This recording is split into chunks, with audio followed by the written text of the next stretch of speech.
오늘 저희가 함께 살펴본 이 본문의 말씀부터 이제 41장까지는 요셉의 이 꿈 해몽 사건을 계기로 인해서 이제 이방인 노예 출신이었던 이 죄수의 신분에서 일약 이 강대국 애굽의 총리 대신이 되는 그런 과정의 내용들이 기록되어집니다. 오늘 이 본문의 말씀은 이 요셉을 통해 이제 야곱 가족의 구원을 이루어 가시는 그 하나님의 그 섭리와 계획이 새로운 국면에 접어들게 되어지는 모습을 우리에게 보여주고 있습니다. 앞선 내용을 살펴보아 알고 있듯이 이제 모함으로 인해서 감옥에 갇히게 되었던 이 요셉이 오늘 본문에서 등장하고 있는 이 바로의 이 밑에서 바로 왕을 수종을 들었던 그 두 관원장을 이 만나게 되는 이 사건을 통해서 앞으로 이 애굽의 왕 바로를 이 만나게 되는 그런 계기를 마련하며 나가게 됩니다.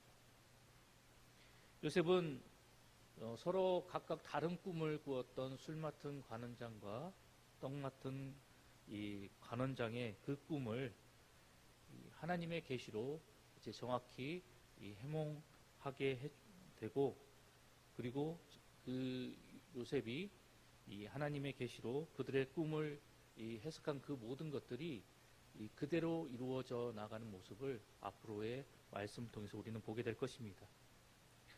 그렇다면 오늘 이 본문의 사건을 통해서 우리에게 말씀하시는 그 하나님의 말씀은 과연 무엇일까요? 먼저 오늘 본문의 말씀을 통해서 하나님께서는 먼저 하나님 당신의 때를 참고 인내하며 기다릴 줄 아는 성도가 되어야 한다라고 말씀하십니다. 오늘 1절로 4절의 말씀을 살펴보면 이 요셉이 계속해서 이 감옥에 갇혀 있을 때에 이 바로를 섬기는 두 관원장이 어떤 이유인지는 모르지만 그들이 친위 대장의 이 감옥에 갇히게 되고, 친위 대장의 명령으로 요셉이 그들의 이 시중을 들게 되는 모습을 우리가 보게 됩니다. 그런데 이러한 모습은 단순히 우연히 벌어진 그런 사건이 아니라 하나님께서 계획하시고 그리고 하나님께서 이끄시는 그 섭리 가운데 이루어진 모든 일련의 사건들이었습니다. 우리는 이러한 모습을 통해서 이러한 사건 속에 담겨져 있는 그 하나님의 놀라운 섭리를 우리가 발견하게 되는 것입니다. 앞선 내용을 살펴보아 우리가 잘 알고 있듯이 하나님께서는 이 요셉을 형들의 손에 의해 애굽의 노예로 팔려가게 하셨습니다. 그리고 이를 통해서 이 요셉이 이 애굽의 친위대장 이 보디발의 집에 노예로 들어가게 하셨고, 그곳에서 이 하나님이 함께하여 주심으로 이 요셉이 형통하는 그런 모습을 통해서 그가 이 친위대장 보디발의 모든 재반 사무를 맡아 감당하는 그러한 위치에까지 이르게 됩니다. 하지만 우리가 잘 알고 있듯이 그 보디발의 아내의 모함으로 인해서 결국 감옥에 갇히게 되고, 그 억울한 가운데 그 감옥에서의 생활을 해 나가게 되지만, 그곳에서도 하나님께서는 함께하여 주심으로 간수장의 신임을 얻어서 그 감옥의 모든 재반 사무를 다 처리하는 그런 위치까지 이르게 되어집니다. 이런 상황 가운데서 오늘 이 두 관원장이 옥에 갇히는 그런 사건이 벌어지게 되고, 이런 사건을 통해서 그 두 관원장을 만나게 하시는 그런 하나님의 섭리를 우리는 이 사건을 통해서 엿보게 됩니다. 그래서 우리가 잘 알고 있듯이 이 사건을 계기로 통해서 이 두 관원장의 꿈을 해석해주는 이 사건을 통해서 결국 요셉은 애굽의 왕 바로를 만날 수 있게 되어짐을 우리는 보게 됩니다. 이처럼 하나님께서는 모든 일을 이루어 가심에 있어서 때와 순서에 따라 모든 것을 질서 있게 이루어 가시고 진행하시는 분이 바로 우리가 믿는 하나님이십니다. 하지만 그럼에도 불구하고 우리는 마음이 너무나도 조급하고 그 하나님의 때를 기다리지 못해서 왜 나에게 그 하나님의 때가 온전히 이루어지지 않는지, 왜 내가 간구하고 바라고 소망하는데도 불구하고 하나님은 내 바램과 내 소망과 나의 간구를 들어주시지 않는지 우리는 조바심을 가지고 살아갈 때가 너무나도 많이 있습니다. 하나님께 기도했지만 응답이 없다고 쉽게 원망하고 낙심합니다. 심지어 나의 기도를 들어주시지 않는다고, 나의 바람과 소망을 이루어 주시지 않는다고 하나님의 살아계심을 부인하는 사람들도 존재합니다. 하지만 우리가 분명하게 기억해야 할 것은 비록 내가 바라고 내가 소망하고 내가 원하는 때에 나의 소망이, 나의 기도가 온전히 이루어지지 않는다 하더라도 하나님은 우리를 위해서 모든 것을 미리 계획하시고 준비하시고 그 때를 정해 놓으셨다라는 사실입니다. 지금 나의 소망, 지금 나의 기도가 아무런 반응이 없고 이루어질 그런 징조나 그런 모습들이 보이지 않는다라고 해서 우리는 쉽게 조급해하거나 실망해서나 낙심해서는 안 된다라고 하나님은 오늘 본문의 말씀을 통해서 우리에게 분명하게 말씀하고 계십니다.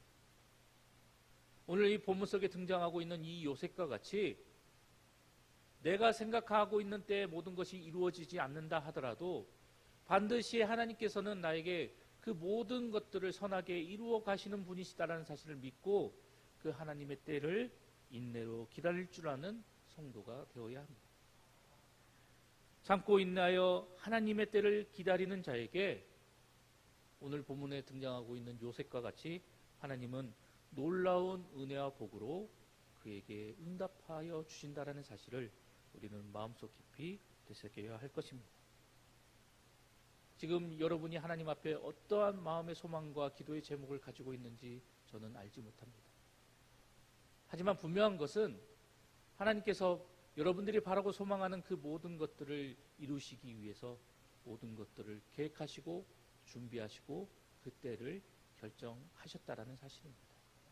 이러한 사실을 기억하여서 하나님께서는 반드시 나에게 그 모든 것들을 선하게 이루시고 이끌어 가시고 그 모든 것들을 나타내 주실 것이다라는 그 믿음을 가지고 하나님의 그 이루심과 하나님의 성취하심을 인내로 바라보고 기다리고 그것을 소망하면서 주어진 하루 가운데 온전히 믿음으로 승리하며 나가는 저와 여러분 모두가 되어야 할 것입니다. 오늘 이 요셉의 모습이 저와 여러분의 모습이 되는 그러한 귀한 하루가 되시기를 간절히 소망합니다. 계속해서 이 본문의 말씀을 통해서 우리에게 들려주시는 하나님의 말씀은 하나님과 그분의 말씀 안에는 우리 인생의 모든 문제에 대한 해답이 있다라고 말씀하십니다. 오늘 본문 8절의 말씀을 살펴보면 이 옥에 갇힌 두 관원장이 걱정하고 근심하는 그 이유에 대해서 요셉에게 들려주는 모습을 우리가 보게 됩니다. 그들이 걱정하고 근심했던 그 중요한 이유는 바로 자신들이 꿈을 꾸었지만 이 꿈을 해석할 수가 없어서 그들이 몹시 이 근심 가운데 빠져 있게 되었다라고 이야기를 하고 있습니다. 이 두 관원장이 꿈을 꾸었지만 해석할 수 없기에 근심하게 되었다라는 이 모습 속에서 우리가 발견하게 되는 것은 그때 당시에 그 사람들에게 있어서 이 꿈은 단순한 그런 꿈의 의미가 아니라 자신의 그 미래에 대한 그 신의 계시다라고 생각했다라고 합니다. 그래서 이 꿈을 꾸었지만 그 꿈을 해석할 수도 없고 그 꿈에 대한 의미를 알 수 없게 되었다라는 것은 즉 자신에게 계시로 자신의 미래를 알려주신 그 신의 뜻을 알 수가 없어서 불안하고 근심할 수밖에 없다라는 것을 우리가 이 두 관원장의 모습을 통해서 깨닫게 되는 것입니다. 이 자신의 꿈을 해석하지 못해서 근심하고 걱정하는 이 두 관원장의 모습을 통해서 우리가 발견하게 되는 것은 우리 모든 인간이 겪는 그 불안감, 근심, 그리고 걱정, 이 모든 것의 원인이 바로 미래를 알 수 없고 미래를 예측할 수 없는 그런 모습 때문에 생겨나게 된다는 것을 우리가 발견하게 됩니다.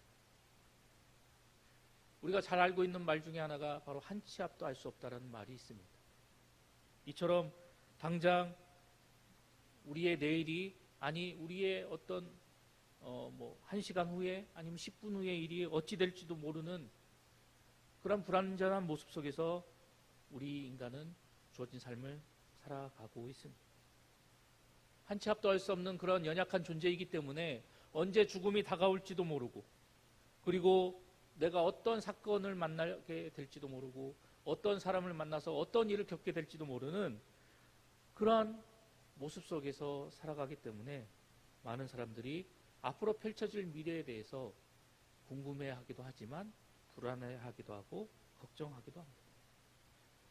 심지어 죽음 이후에 우리가 어떤 운명에 처하게 될지도 모르고 어떤 상황에 놓이게 될지도 모르기 때문에 하나님을 알지 못하는 많은 사람들은 무당이나 점술가 같은 사람들을 찾아가서 점을 치고, 그리고 우상 앞에 나아가 자신의 그 불안전한 미래가 어떠한 미래인지에 대해서 묻고 살피는 사람들의 모습을 보게 됩니다. 오늘 본문 속에 등장하고 있는 이 두 관원장의 꿈을 아무도 해석해 줄 사람이 없어서 그들이 근심해하고 걱정하고 불안에 빠져 있게 되었듯이, 이 땅을 살아나가는 이 모든 이 사람들에게는 자신의 미래를 밝히 보여주고 그 미래에 대한 명확한 그런 내용들을 제시해 줄 대상도 장소도 존재하지 않습니다. 그렇기 때문에 많은 사람들은 이 불확실한 미래로 인해서 불안하고 걱정하고 근심 속에 살아갈 수밖에 없는 것입니다. 하지만 그 가운데 오직 유일하게 우리 인간의 미래를 확실하게 말씀하시고, 그리고 그 불확실한 미래 속에서 소망을 갖게 하시고 꿈을 꾸게 하시고 우리 인간의 내일과 생사화복을 주장하시는 분이 존재하십니다. 그분이 누구십니까? 바로 우리가 믿는 하나님이십니다. 그 하나님만이 우리의 인간의 미래를 확실하게 하시고 그 인간의 미래를 결정짓는 분이 바로 우리가 믿는 하나님이십니다. 때문에 우리 모두는 우리 미래에 대한 그 확실한 대답을 가지고 계시는 그 하나님만을 바라보고 그 하나님 앞에서 우리 인생의 궁금함을 여쭙고 우리 인생에서 겪게 되는 모든 문제의 해답을 찾아 나가는 지혜로운 성도가 되어야 합니다. 하지만 우리가 원한다라고 해서 하나님을 우리가 쉽게 만날 수도 없고 그 하나님을 대면할 수도 없는 그런 안타까운 상황을 우리는 익히 잘 알고 있습니다. 그런데 그런 상황을 잘 알고 계시는 하나님은 그러한 연약한 우리 인생의 불쌍함을 아시고 우리에게 긍휼의 은혜를 더하여 주셔서 우리가 살아나가는 그 인생의 그 과정 속에서 우리 삶의 그 현장 속에서 맞닥뜨리게 되는 많은 인생의 불안감, 걱정, 근심, 그리고 삶의 모든 문제를 해결할 수 있도록 당신의 계시를 기록한 책을 우리에게 허락해 주셨습니다. 그것이 무엇입니까? 바로 기록된 하나님의 말씀, 성경입니다. 인간의 과거와 현재, 그리고 미래와 죽음 이후의 모든 것들에 대한 해답을 이 기록된 하나님의 말씀, 성경 안에 담아 주셨습니다. 뿐만 아니라 인생의 발걸음을 바르게 이끌어가고 그리고 우리 죽음으로 인해서 영원한 그 사망 가운데 놓일 수밖에 없는 우리 인생을 구원으로 이끌어 나갈 그 진리의 등불이 누가 되시는지에 대해서도 소개하는 그런 내용을 바로 이 성경 안에 담아주고 계십니다. 때문에 우리의 주어진 삶 속에서 주어진 삶을 살아나가면서 많은 근심과 걱정 앞에 놓일 때 세상의 헛된 것에 찾아가서 그것 앞에서 해답을 구하려고 하는 어리석은 자가 되는 것이 아니라 우리 인생의 진정한 해답과 방향과 목적이 되시는 그 하나님 앞에 나아가 그 하나님을 통해서 우리 인생의 진정한 해답을 얻고 우리 삶에 놓인 여러 가지 문제 해결의 방법을 얻어나가는 저와 여러분 모두가 되어야 할 것입니다. 하나님 앞에 간구하며 나아갈 때, 그리고 우리에게 주신 그 하나님의 말씀을 우리가 깊이 묵상하고 그 말씀을 통해서 하나님의 깨달음을 구하며 나아갈 때 우리 삶의 산지에 있는 많은 불안과 근심의 구름이 거쳐나가게 될 것이고, 이를 통해서 우리는 우리 미래에 대한 확실한 깨달음과 소망을 얻으며 나아가게 될 것입니다. 지금 여러분의 마음을 근심케 하는 요소가 무엇입니까? 지금 여러분을 걱정케 하고 불안에 빠뜨리게 하는 요소가 과연 무엇입니까? 그 모든 것을 하나님 앞에 맡기시기 바랍니다. 하나님 앞에 그 해답을 구하고 그 방법을 알게 해달라고 간구하시기 바랍니다. 그리할 때 하나님께서는 여러분들에게 분명한 해답을 제시해 주실 것이고, 여러분을 반드시 선한 길로 이끌어 나아가게 하실 것입니다. 오늘도 우리 인생의 진정한 방향과 목적이 되시는 그 하나님과 함께 동행함으로 그 하나님께서 예비하신 모든 은혜와 복을 온전히 누리며 나아가는 우리 봉상의 모든 성도님들이 되시기를 간절히 소망합니다.